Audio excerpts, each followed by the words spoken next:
Hola a todos, hoy vamos a hablar sobre campo intelectual y proyecto creador de Pierre Bourdieu.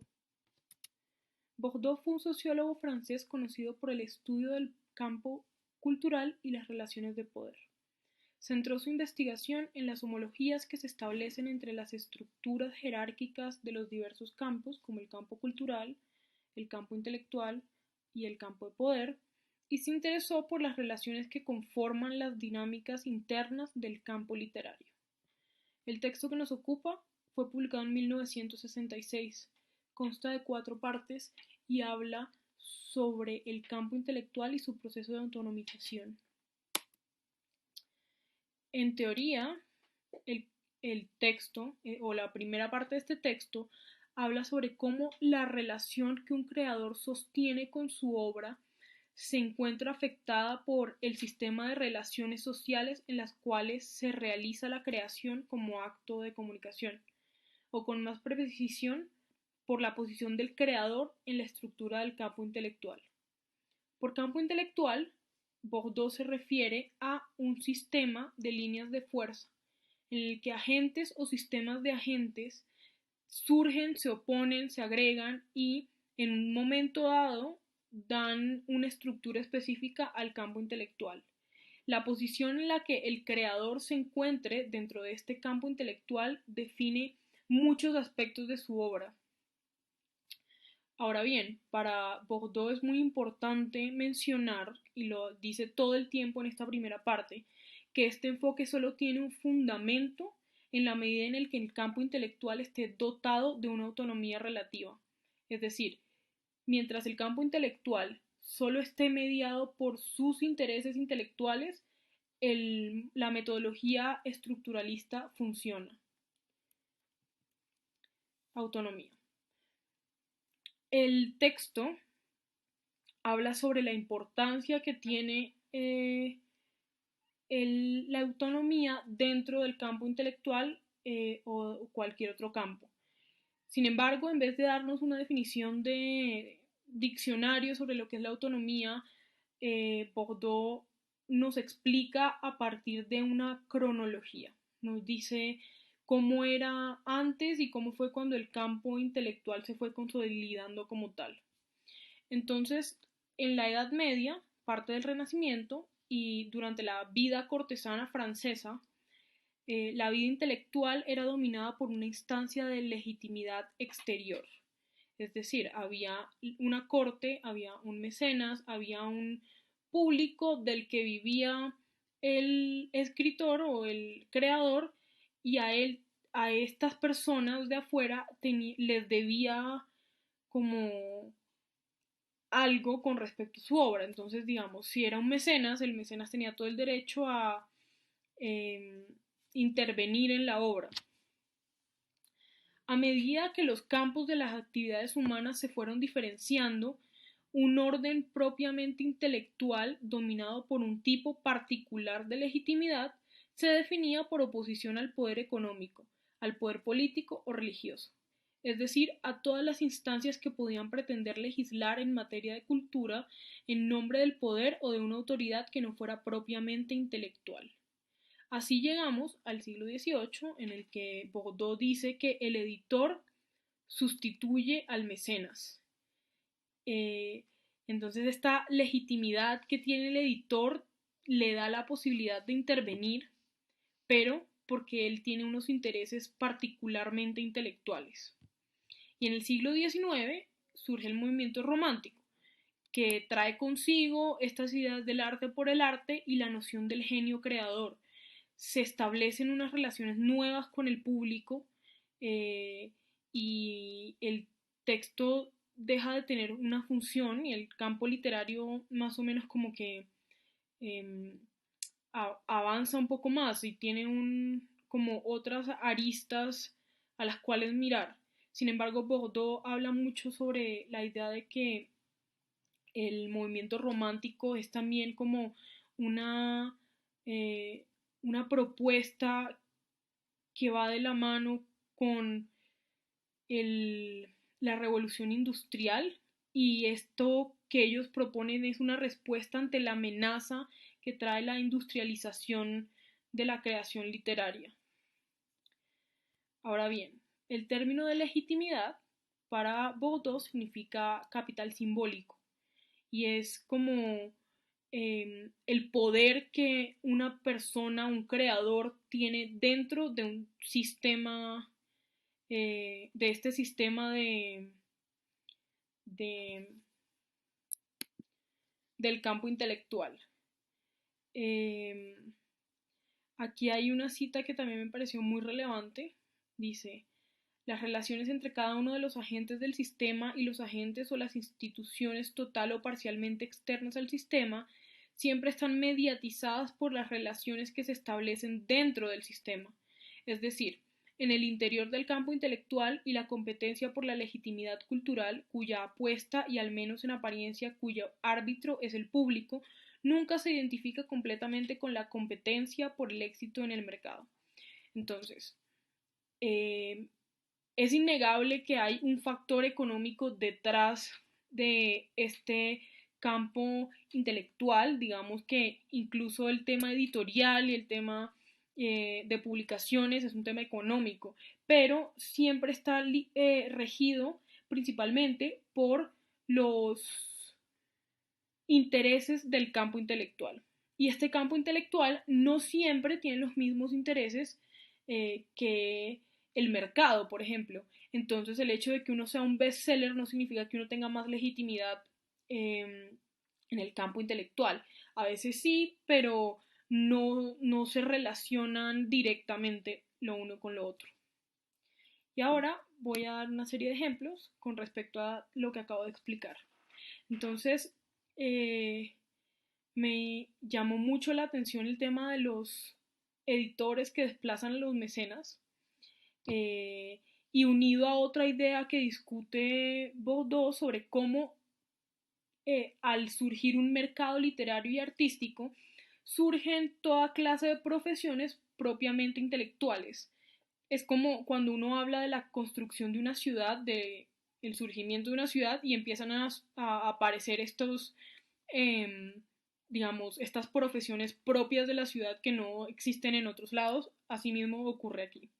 Y aquí tenemos una foto de Carmen Balcells, que fue una editora muy importante para la literatura latinoamericana del siglo XX y el llamado boom latinoamericano, porque fue ella quien los editó y quien los ayudó a publicar, digamos, en España.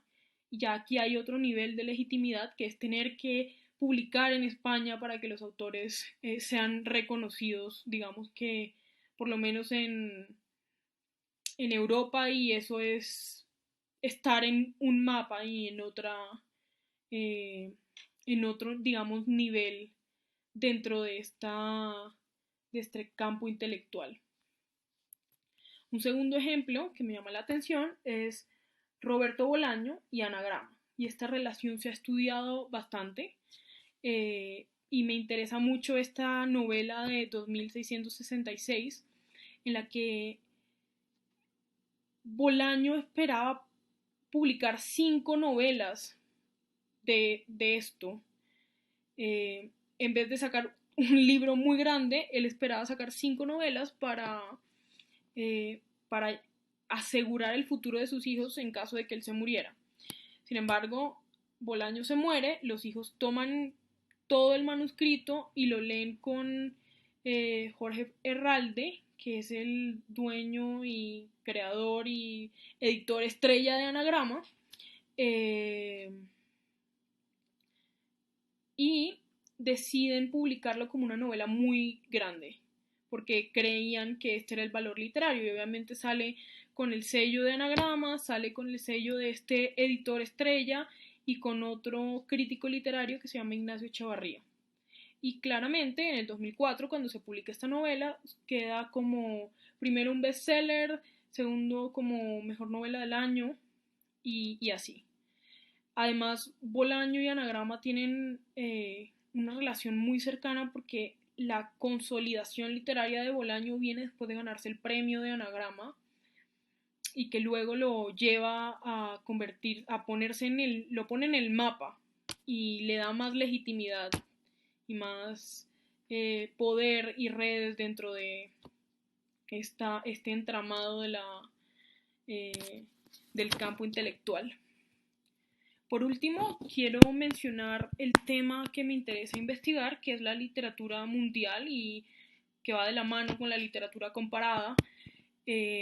Literatura mundial es un concepto que viene de Goethe y hasta nuestros días ha mutado y suscita todo tipo de preguntas, debates sobre colonialismo, debates sobre literaturas marginales, sobre registros y lugares de enunciación, sobre qué es mundial, qué es universal, qué se lee en dónde y por qué y cómo se arma un canon, por ejemplo, y todas estas cosas están absolutamente relacionadas con esta estructura de un campo literario y de un campo intelectual, porque entre más legitimidad tenga uno en ese campo, más fácil es que uno entre a este sistema de literatura mundial o de cánones literarios, y entre menos tenga uno, menos está en el mapa.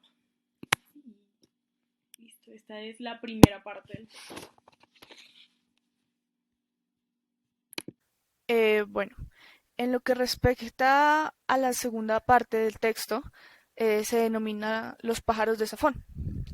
Allí el autor, o Bourdieu, explica las implicaciones y consecuencias de que los autores escriban para un público determinado, o pues en general para un público y no para sí mismos y para el proyecto de la obra misma. Por lo tanto, estos autores se ven llevados por una suerte de imagen pública o imagen externa que define la sociedad, mediante la cual se brinda un valor a la obra y a su autor, y a la relación que estos dos tienen entre sí mismos y ésta influye dentro del público. Esto se debe a que a partir de esto la sociedad interviene en el centro mismo del proyecto creador, lo cual se debe a una búsqueda de cierto reconocimiento o legitimación por parte del público o por parte del espectador, del receptor, dado que al fin y al cabo esta obra y este proyecto creador se transmite como una suerte de mensaje que espera ser recibido. Por lo tanto, a partir de esta recepción se puede definir si es malo, si es bueno, si es correcto, si es agradable o si es rechazado, etcétera. Lo cual lleva a plantear esta contraposición entre la necesidad intrínseca de la obra por existir, por ser, y las restricciones sociales que orientan la obra a cierto tipo de creación que puede ser socialmente aceptada, socialmente buena, agradable, entre otros. Por lo tanto, el autor plantea como Paul Valéry establece dos tipos de obras, esta dicotomía entre dos tipos de obras, entre las obras creadas para un público, las obras creadas para gustar, para vender, para agradar, y las obras creadoras de un público, en donde principalmente la obra, por su carácter de innovación, por su carácter de autenticidad, resulta autónoma dentro de sí misma y lo suficientemente autónoma para crear un propio público de recepción nuevo. Esto se ve llevado por el método. Esto afecta al método, a este método de análisis estructuralista, puesto que resulta adecuado para las obras autónomas, para estas obras que, como se decía anteriormente, son creadas para sí mismas, no para la recepción o el impacto social que puedan tener. Y resulta ficticio y equivocado para las obras destinadas a actuar poderosa y brutalmente sobre la sensibilidad y a conquistar al público aficionado a las emociones fuertes o a las aventuras extrañas. A partir de estas obras ficticias y equivocadas se podría decir que están los autores de éxito, los bestsellers, los éxitos en compras, los más aclamados, los más famosos, por así decirlo. Sin embargo, estos pueden resultar ficticios dentro de su propio proyecto, dentro de su propia autenticidad, pues al ser creados para agradar, para vender, están perdiendo un poco, por así decirlo, de su esencia, diría yo. Eh, Aquí se muestra cómo el sentido del público de la obra es necesariamente colectivo, cómo la obra adquiere un sentido propio, un sentido único a partir de la recepción pública y de la colectividad, lo cual genera una clase de restricción social de una obra consagrada por el éxito. Y allí es donde surge esta problemática de los autores que, como los denomina Bourdieu, son malditos, porque cuando obtienen suficiente éxito con una obra, todos sus proyectos se ven ligados a esta obra y su creación debe ser a la par de esta obra que tanto éxito tuvo. Hay algunos rumores, por así decirlo, de autores ganadores del Nobel que después de ganar este premio no pudieron escribir nada lo suficientemente bueno o lo suficientemente bueno para ellos mismos como la obra en cuestión ganadora. Un caso de esto es, por ejemplo, Hemingway, que se rumora que después de su premio Nobel ya su capacidad creativa se vio opacada por lo que, por lo que pudo haber hecho con, después del premio. Y también está esta relación ambigua entre el creador y la obra y cómo el creador mantiene, mantiene una relación de expectativa frente a su obra y expectativa frente a la recepción del público frente a la misma. Así se da esta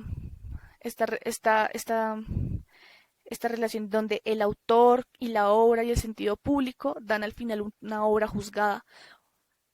Por lo tanto, esta obra no es en sí misma, no se refiere a sí misma, sino que se refiere a lo que la colectividad pueda pensar de ella, como se hablaba anteriormente.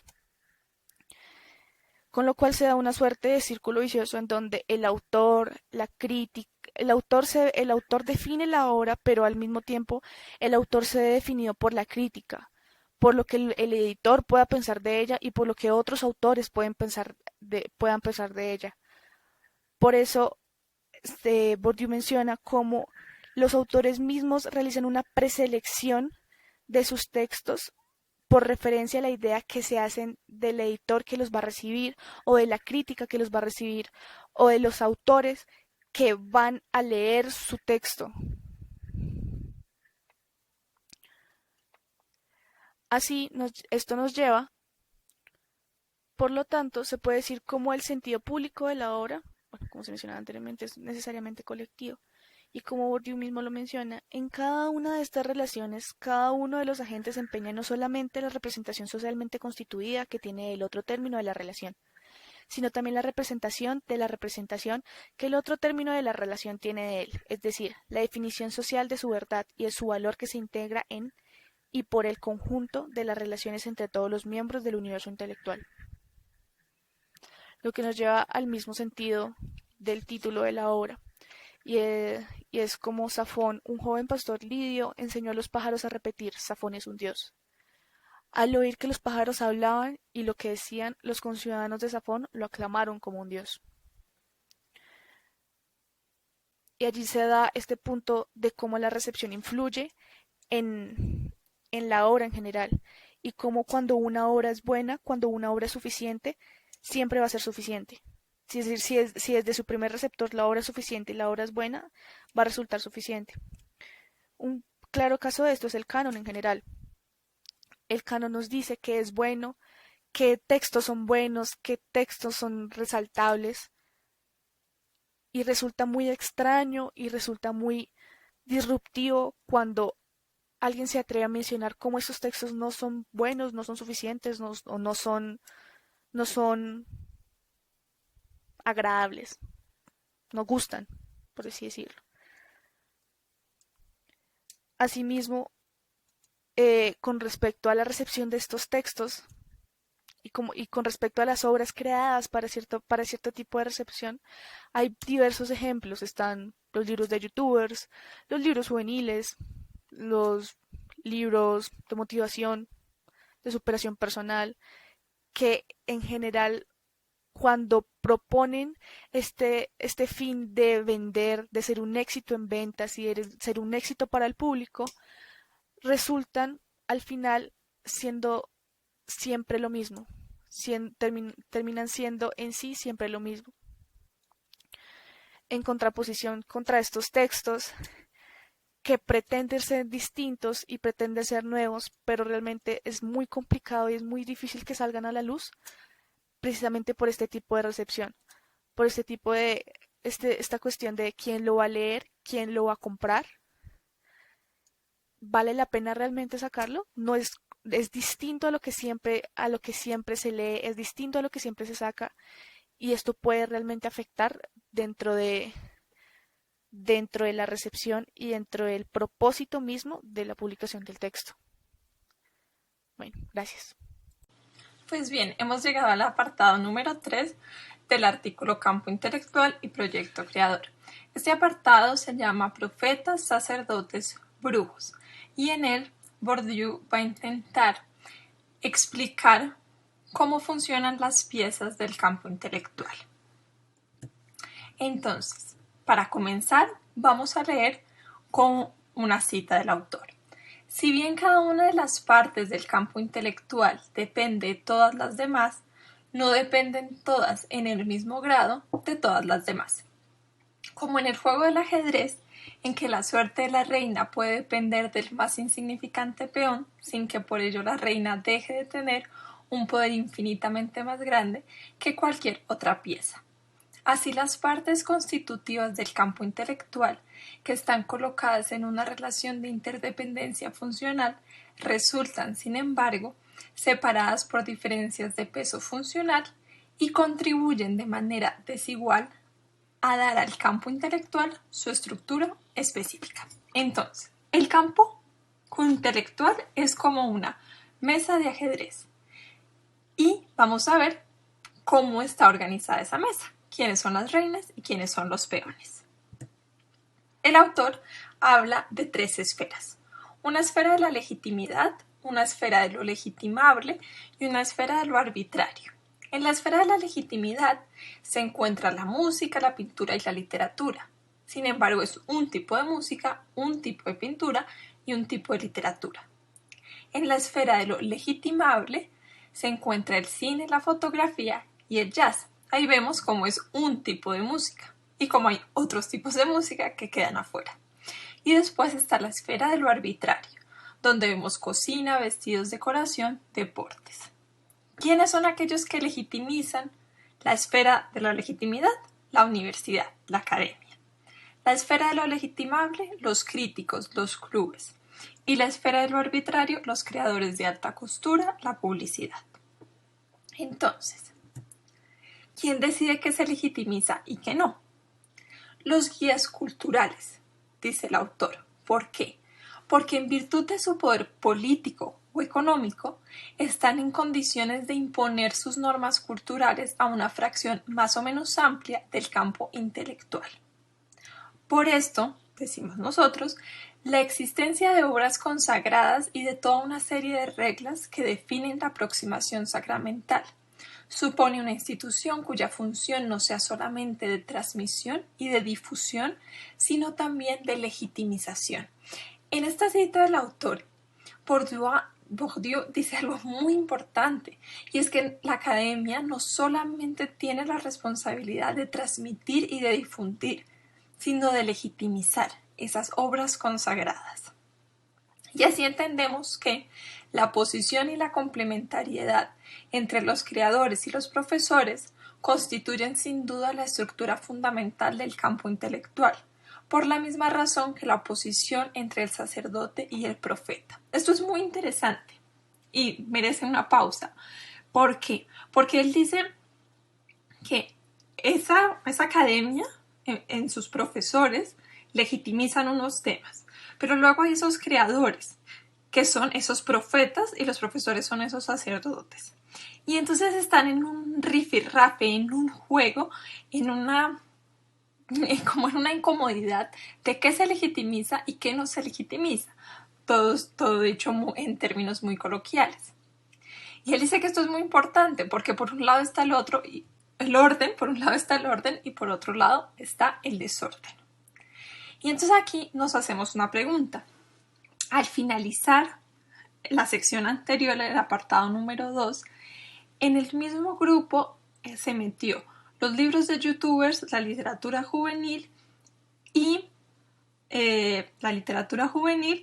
los libros de autoayuda. Y nos preguntamos, me pregunto, ¿por qué la literatura infantil y juvenil sigue estando en ese campo de lo arbitrario en nuestro país? Entonces, dice Bourdieu, en efecto, cada uno tiene la intuición de que numerosos conflictos que se emprenden en apariencia en el cielo puro de los principios y de las teorías deben siempre la parte más oscura de sus razones de existencia y a veces toda su existencia a las latentes o patentes del campo intelectual. Quizá esta es una respuesta, ¿no?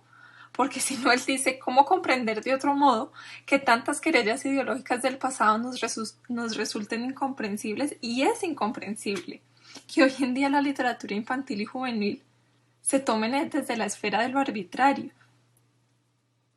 Porque, como dice Oswaldo Díaz Díaz, en su artículo acerca del aspecto de la literatura infantil en 1941, lo maravilloso es que Bolívar fue un niño que jugó con manos inexpertas y con espadas de carrizo, y que tenía una haya negra que le arrullaba en las noches.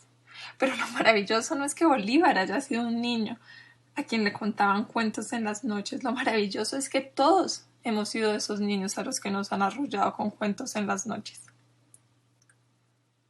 Entonces esperamos que esos sacerdotes y esos profetas, en esa búsqueda de qué se legitimiza y qué no, qué se consagra y qué no se consagra, y en esa búsqueda de tener que buscar por qué sí se puede consagrar la literatura infantil, muy pronto se vuelvan lo suficientemente viejos para empezar a leer cuentos de hadas nuevamente, como lo expone C.S. Lewis.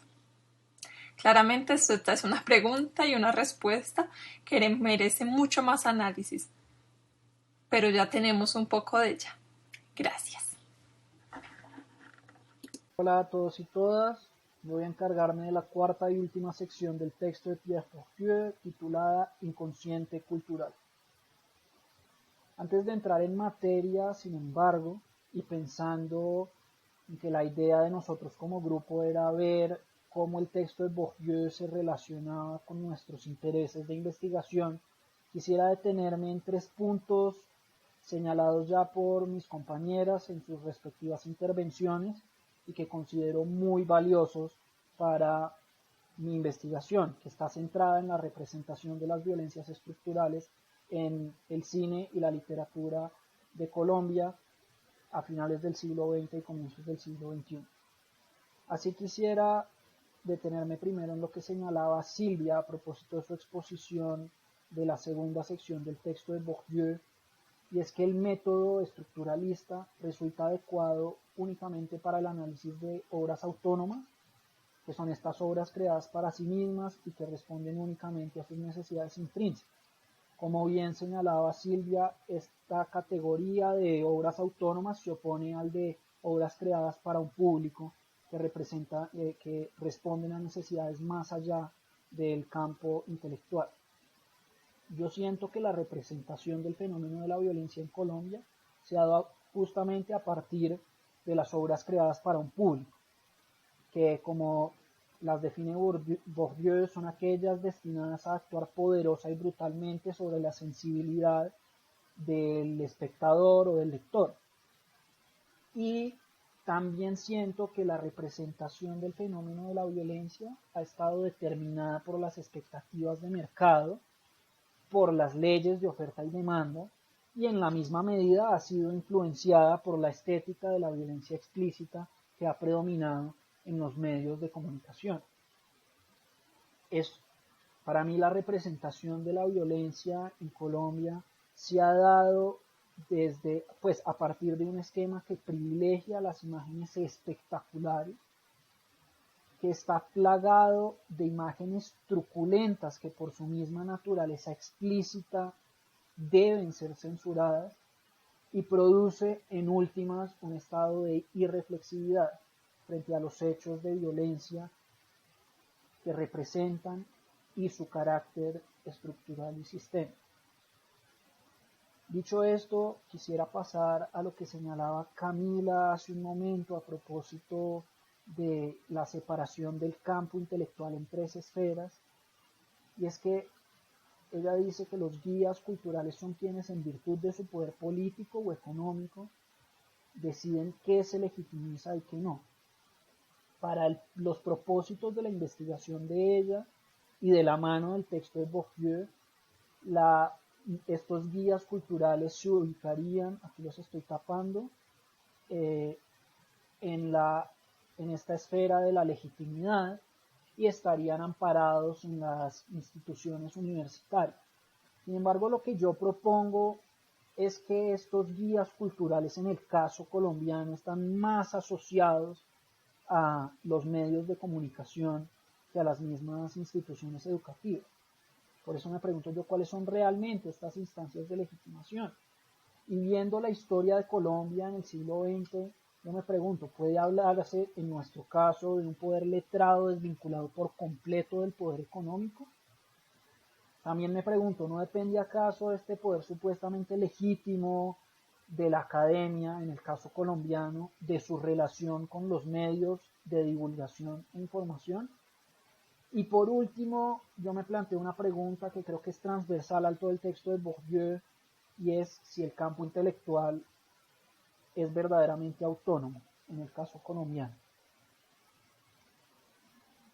Por último, quisiera detenerme en esto que señalaba María Camila a propósito de su explicación del argumento de Bourdieu en la primera sección del texto, y es que de una forma muy ingeniosa, creo yo, ella identifica la legitimidad de la que habla Bourdieu con un concepto que tendrá un desarrollo posterior en la teoría del autor, que será capital simbólico. Capital simbólico, es decir, nos señala María Camila, el poder que tiene el creador dentro del campo intelectual. Hay que recordar que el capital simbólico para Bourdieu se opone al capital real, caracterizado por la acumulación de bienes y servicios, capital económico de hecho,